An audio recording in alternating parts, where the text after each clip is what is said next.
abantu abaningi babantu abamnyama sinje khona abantu abama kulo leli pulpit. Ipulpit indlela elibucayi ngayo lifana nomuntu omba umgodi womuntu ozongcwatshwa 9 feet awumbe yedwa. Umuntu okepulpit indlela umzima asuke ebuthwele ngayo ufana nokuthi uphethe ipiki umbela umuntu ozongcwatshwa yedwa azaliqeda igodi azahambe ngisho ikhona.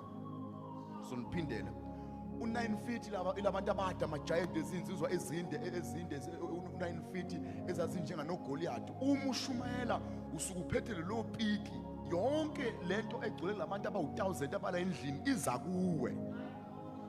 Yiko kurongo kuya epulpit i-altar lakho liyi-weak. Akekho umuntu ofana nomgcotshwa, khona uzongibona kahle ukuthi akekho umuntu ofana nomgcotshwa.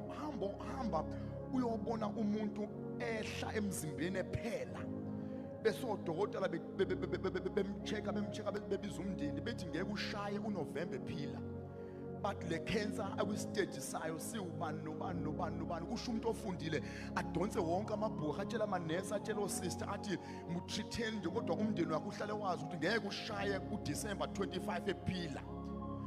Bese masebeqedile befunde benjalo behola 90,000 mhlambe a month.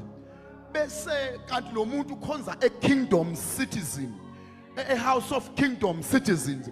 Bese umndeni wakhe uthi mpostoli uLungi naka ama result, odokotela izazi noso science bathi lo muntu uyahamba emhlabeni ngedate ukuthi uzobe ngasekho. Bese umpostoli uLungi adosa ilaptop yakhe afasa imoto yakhe eya esibhedlela.